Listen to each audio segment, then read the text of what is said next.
Hi, this is Emma.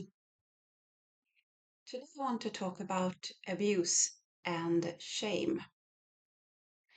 I am a medical doctor. I would consider myself a woman of intelligence. A little over a year ago, I held down a high paying salary and I was respected by my colleagues and by the community that I lived in and by my family. I was a person who kept things together. Now, since 9 months, I am a woman that is in hiding from her abusive ex-husband that, well, he has been stalking me and the kids. So this means I am living under a protected identity. When I interact with someone in a government position or when I uh, get the apartment contract, I have to tell the person that I'm interacting with that I am living under a protected identity, which is identical to telling them straight out that you are a battered woman. Um, it has been a struggle for me to be able to talk about this, um, but being able to be clear about what has happened has released some of the shame that I have been holding up throughout through many years, and the shame is a part of what kept me in my abusive relationship. And the shame is probably if you have experienced abuse, then I think that you are still carrying some shame if you have not worked through it properly. And um, acknowledging the shame that it is there and working through it will help you to heal, and it will also help you get rid of some of your triggers.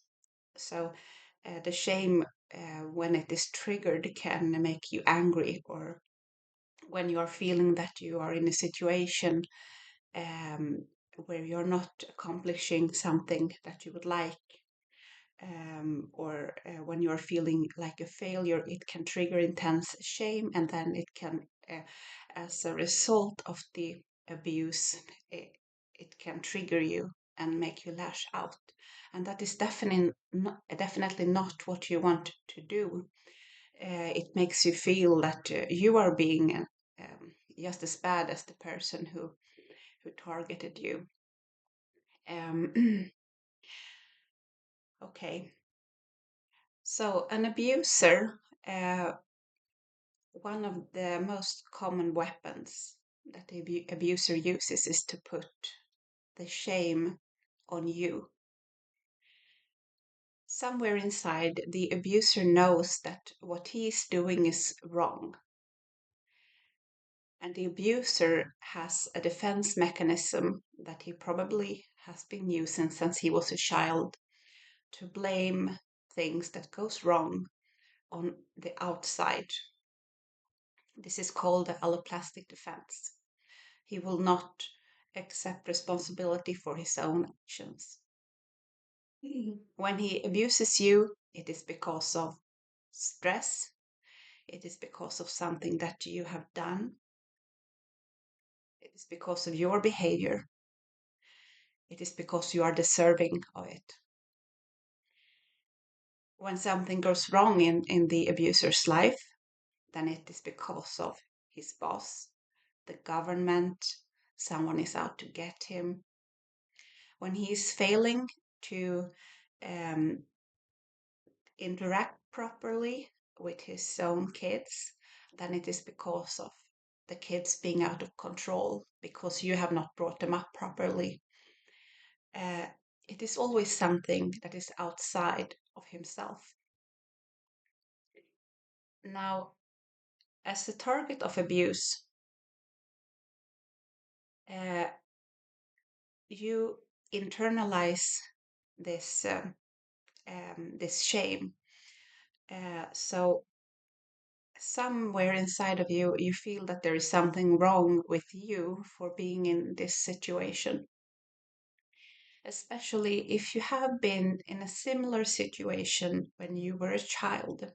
And it does not have to be physical abuse. It could be that one of your parents was emotional abusive, calling you bad names, or screaming at you, or refusing to talk to you for extended periods. Then as a child, it is especially easy to slide into this self blame. It is actually um, quite normal for a kid when something goes wrong that they assume that they are the wrong. Um, and it is hard for a child to realize that the parent is in the wrong. And this is called the autoplastic defense. So, if you have experienced this as a child, it is especially easy to slide into the same pattern of blaming yourself. So now there are two of you in the relationship that are agreeing that you are the problem. Or even if you are talking briefly about the abuse, or he apologizes, it is never him taking full responsibility and absolving you from your responsibility in this situation. You always do this. You disgust me. Or similar things. The abuser can tell you when he is angry.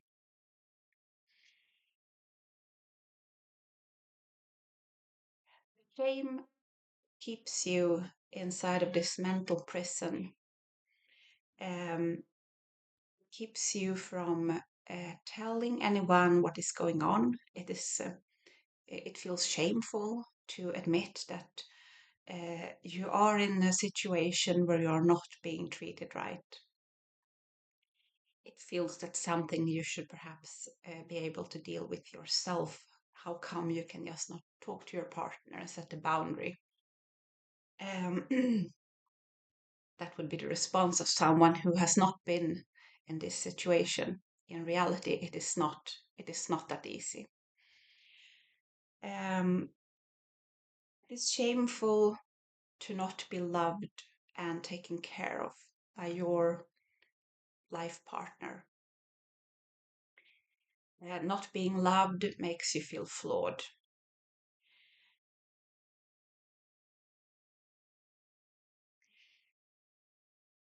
To keep the shame from to keep others from seeing your shame, you pretend that everything is fine. And if you are suspecting that someone in your proximity could be experiencing abuse, or if you want to ask someone if they are experiencing abuse, I would advise you not to go straight to the question.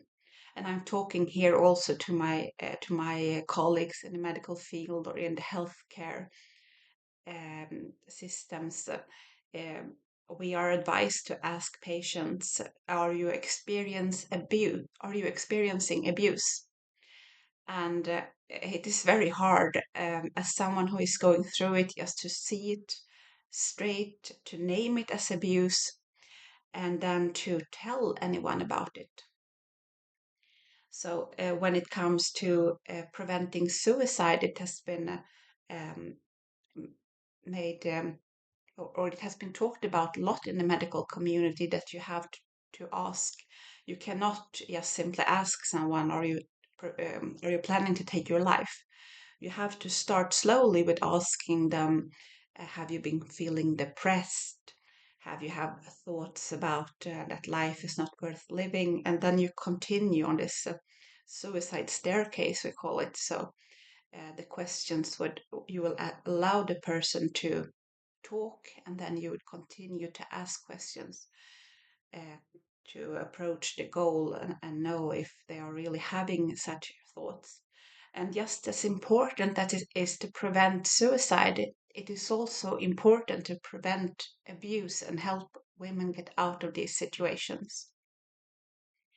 So it, I would advise everyone who wants to ask such a question to begin more gently. Is your relationship volatile or stormy? Are you arguing a lot? Are you happy in your relationship? Could perhaps be such entrances to begin a discussion. And if you are experiencing abuse right now, then please reach out to someone to talk to them. And of course, if you are in immediate danger, then you should call the police. Shame was one of the major things that prevented me from getting help.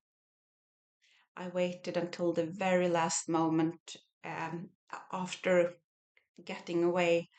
Um, it took me almost the whole day when I was trying to just build up the courage to call one of my parents and tell them that I needed somewhere safe to stay. And after that, it took 6 months of me trying to deal with the harassing and stalking behaviors by myself before I got so scared that I had to open up and eventually tell the surroundings and tell the authorities. And I can't go into details because there is still a trial waiting this year. So this is one of the reasons that I'm speaking out. Um, I refuse to be ashamed. I refuse to accept the shame of his behavior anymore. Um, and you are not alone. Uh, you are not alone if you are in such a situation. There are millions of women who are going through what you have been through. And of course, there are also men and children who are getting abused. But my channel, I would like to speak to women because um, this is the experience that I myself have, and that I feel that I can share just to help someone. So it has been on my heart for a long time that I really want to help someone else who are right now in the situation that I was in.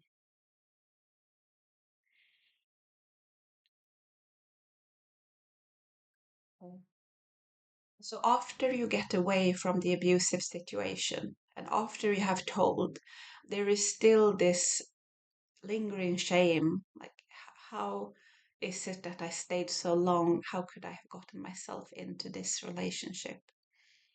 Um, and I would like to encourage you to show yourself forgiveness. You had no idea the kind of relationship you were getting into. You stayed so long because of good reasons. You were fighting for a vision of a family. You were trying to heal a person that did not want to be helped. Forgive yourself and be kind to yourself. And notice when the feelings of shame come up. Because it is easy when they come up, they are very painful. And it is easy to try to distract yourself or to do something, for example, eating something to quiet down those emotions or uh, direct the shame towards something else or um, someone else. So, shame can trigger anger. Work through it at your time, it will diminish. And as you talk about it, it also helps. I have told, I don't know how many hundreds of persons now that I have told that I have been in an abusive relationship and I'm currently in hiding, and you need to protect my um, information because of this. And everyone has been kind and understanding, everyone that I have talked to. Um, there are a few people who, once I got to know them better, are not understanding, but that is okay. They don't need to understand. And that is also something that I need to have um, gotten used to letting go of, just the need to have everyone understand. So this is Emma holding up a light over the bridge. Thank you. Bye.